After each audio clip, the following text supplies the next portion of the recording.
Assalamualaikum warahmatullahi wabarakatuh.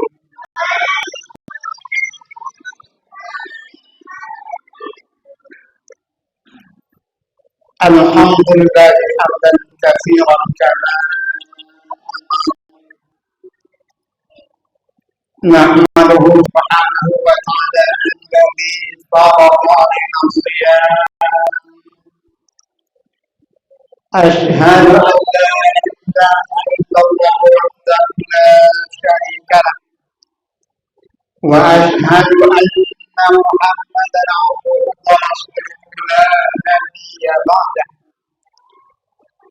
Allahumma shalli wa sallim wa barik ala sayyidina Muhammad wa ala alihi wa ashabihi ajma'in.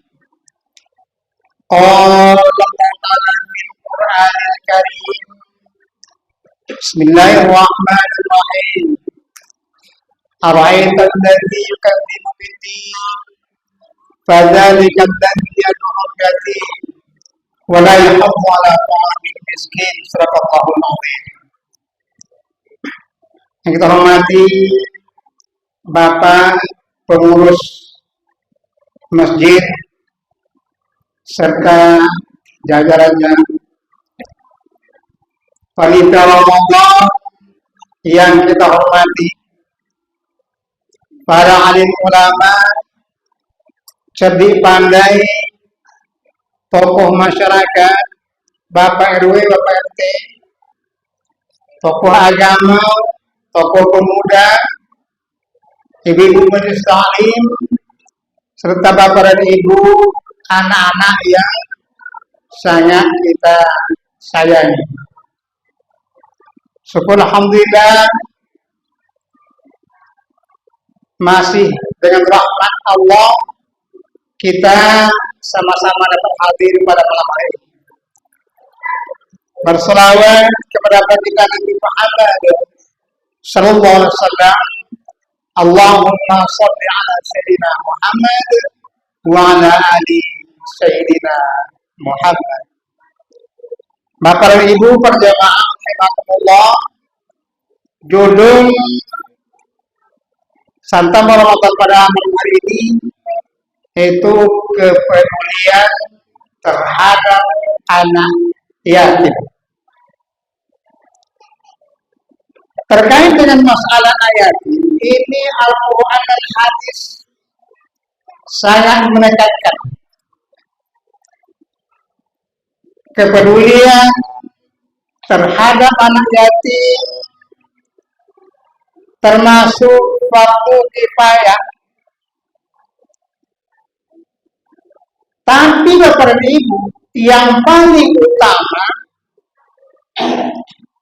peduli kepada anak yatim itu ialah orang-orang yang terdekat kepada anak yatim tersebut.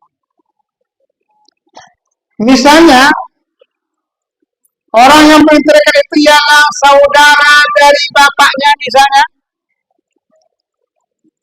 Ini orang yang paling penting, yang paling utama,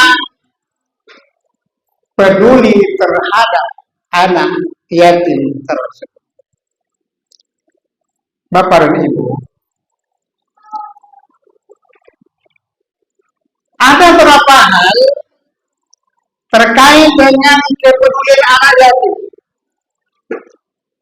Yang pertama ialah menanggung makan, minum, pakaian, dan juga pendidikan. Kata Nabi, ana wakatilul yatim fil jannati hakada. Isyaratkan telunjuk dengan jari tengah. Artinya apa? Ketika seseorang menanggung keperluan anak yatim, kata Nabi, dia sangat dekat dengan dia di surga. Kafilul yatim, Yang maksud dengan kafir yatim para ibu ialah orang yang menanggung kebutuhan makan, minum, dan juga pendidikan. Dalam hadis lain kata Nabi, siapa yang menanggung makan, minum, pakaian, pendidikan, wajibat lahu jannah, wajib baginya surga. Biasa ya. Bapak nih, makanya ada beberapa tempat terkait dengan kepedulian ayat ini. Dia itu setiap bulan ada santunan anak yatim. Terutama kan masalah sekolahnya, pendidikannya, dan juga masalah mungkin belanja hari jajannya lah. Walaupun misalnya sedikit, tapi setiap bulan dibagikan atau diberi santunan anak yatim. Bapak Ibu, karena kan dia butuh kalau dia sekolah, kawannya belanja, dia tentu juga belanja. Jadi yang pertama yang menanggung kafir yatim, perbuatan yatim, kata Nabi, dekat dengan penghuni surga dan wajib masuk surga. Yang kedua Bapak Ibu, yaitu kepedulian terhadap anak yatim, yaitu membelai, mengelus kepalanya, mengusap, bahasa yang lebih tepat, mengusap kepalanya, tapi tentu dengan illa lillahi ta'ala. Tapi kadang ada dalam mengusap tapi boi.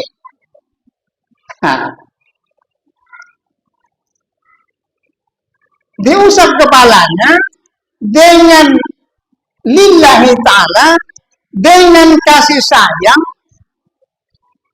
Ini luar biasa Bapak dan Ibu. Usap kepalanya. Nanti kalau sholat maghrib itu tak boleh ribut ya. Ini kan sholat. Jadi kita tuh harus baik, disiplin, sholat dengan baik. Usap kepala.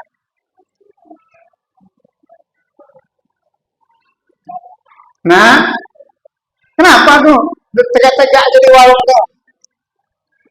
Mau belanja apa?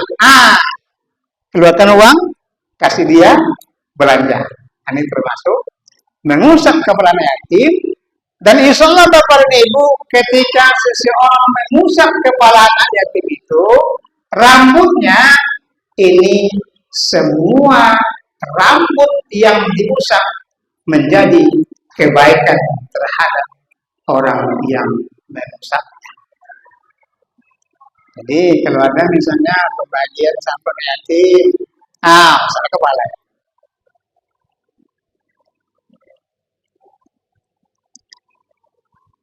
Kan kalau memberikan kasih sayang itu seperti itu.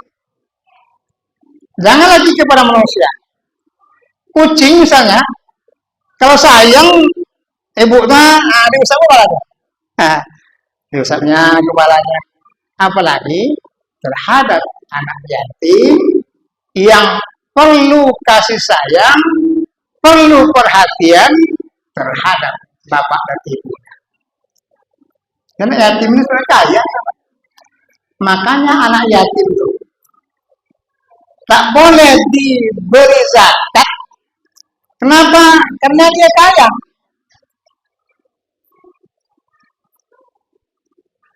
Orang-orang kaya, bapak-bapak atau ibu-ibu, ini orang tua dari anak yatim. Jadi ketika dia dibuat kaya, senang hatinya, itu biasa.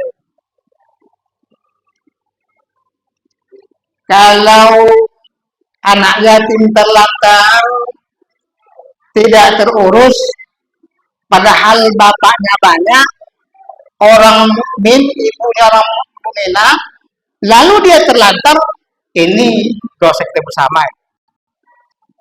Kenapa? Karena kita tidak peduli terhadap anak yatim tersebut. Lalu yang ketiga, Bapak dan Ibu, yaitu jangan menghakimi anak yatim. Ini kan kalau bahasa Al-Quran seperti itu. Fadzalikal ladzi yad'ul yatim. Jangan hakimi anak yatim. Artinya apa? Terhadap anak yatim tidak boleh semena.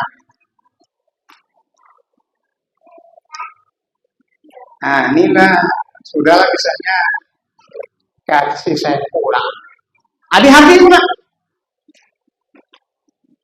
Dicubit misalnya, tapi kan tentu kalau terhadap hal yang mendidik, nah ini kan masih toleransi. Artinya apa? Berlaku semena-mena terhadap anak yatim, kata Allah ini termasuk orang pendusta agama. Jadi terhadap anak yatim tak boleh semena-mena. Kalau bahasa Al-Quran di hati, nah itulah. Jangan dicubit, jangan. Karena kan anak yatim ini kan beda dengan bapak ini. Kenapa? Karena orang yang ditakuti tak ada lagi. Biasanya kan kalau kita, kalau ayah sudah mandang agak merah, malah kita takut. Aneh enggak? Tak ada ayahnya lagi. Ada yang dengan ibundanya. Kalau ibu kan beda. Anak-anaknya kalau ibu, nah, kadang-kadang bawa pengurau aja dengan ibunya. Tapi kalau dengan ayah berbeda. Jadi karena tidak ada ayahnya yang ditakutinya, ini makanya anak yatim itu sebagian agak berlebih peraganya daripada yang lain. Kenapa Ibu? Rasul juga seperti itu. Rasul yatim. Dia mau merasa betul bagaimana anak yatim itu.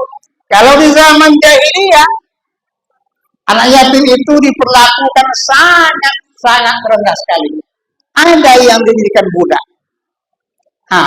Jadi Rasul mengangkat ketika anak yatim derajat, Rasul angkat derajatnya dengan derajat yang tinggi. Jadi yang ketiga, jangan menghardik anak yatim atau membuat semena-mena terhadap anak yatim.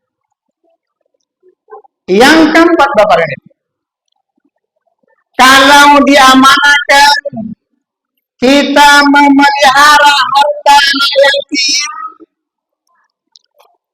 maka dijaga dengan baik. Nah, ini kan ada biasanya rumah-rumah yatim misalnya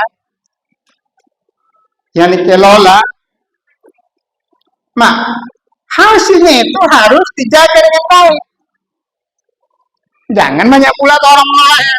Padahal niat orang tuh untuk anak yatim. Ini mesti dijaga dengan baik. Karena Bapak Ibu, ketika harta anak yatim dimakan secara zalim, kalau misalnya yang kafir yatim, orang kaya, orang punya duit, menanggung anak yatim, dia tidak mengharap dari harta anak yatim, ini bagus sekali. Tetapi kalau dia miskin, fakir, bisa dipergunakan sebahagian dari harta yatim untuk kebutuhan, tapi tak boleh banyak. Bil ma'ruf, mengkana fiqa fakiran, falyakul bil ma'ruf, dengan sekedar saja. Jadi ketika diamanahkan harta yatim, dipelihara dengan baik, karena innal ladzina ya'kulu amwalal yatama zulman innama ya'kuluna fi butunihim nar wa sayaslawna sa'ira. Sebab orang-orang yang makan harta anak yatim dengan zalim, samalah dia dengan memakan api sepada perutnya, dan mereka akan masuk ke dalam api yang menyala-nyala, artinya neraka.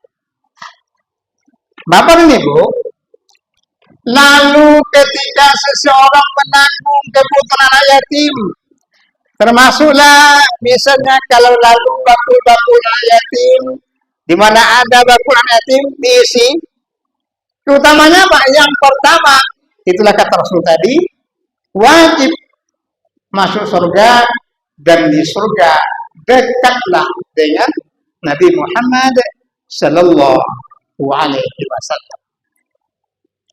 Jadi kalau ada kita menanggung anak yatim, kita berikan harta untuk anak yatim, insya Allah akan masuk surga. Kemudian Bapak dan Ibu, ketika seseorang membelanjakan hartanya untuk jalan Allah, untuk anak yatim, masalul ladzina yunfiquna amwalahum fi sabilillah kamathali habatin ambatat sab'a sanabila fi kulli sunbulatin mi'atu habbah wallahu dha'ifu liman yasha wallahu wasi'un 'alim. Perumpamaan orang-orang yang membelanjakan hartanya dengan Allah samalah dengan sebutir biji yang menumbuhkan 7 tangkai, setiap tangkai 100 biji. Jadi kalau bahasa matematik misalnya 10.000 lalu dilipat gandakan menjadi 7, dilipat gandakan menjadi 770 100, nah ini berapa ya?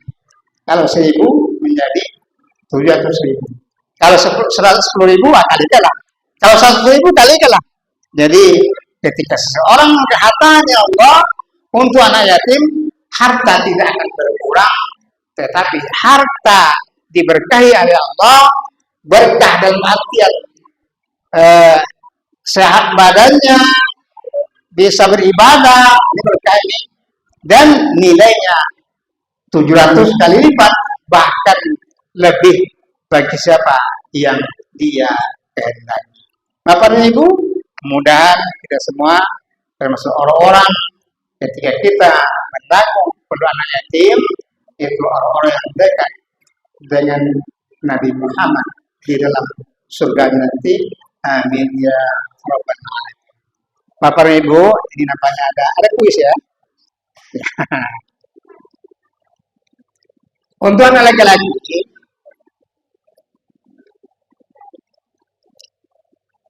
ketika ada yang menanggung atau kafir yatim, bagaimana kata Rasul nanti ketika di surga? Kembali, kalau ada yang menanggung kebutuhan dari anak yatim, bagaimana kata Rasul nanti di surga? Nah, terdapat ya. Bapak dan Ibu, anak laki, apakah yang pertama cara menyantuni anak yatim? Yang tadi disebutkan. Yang perempuan? Cara pertama menyantuni anak yatim atau kebutuhan anak yatim?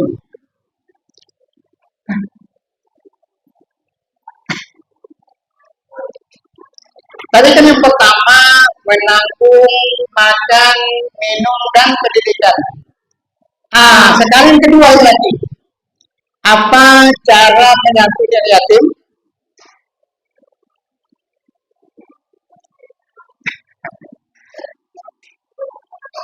Jadi tadi lupa juga ya.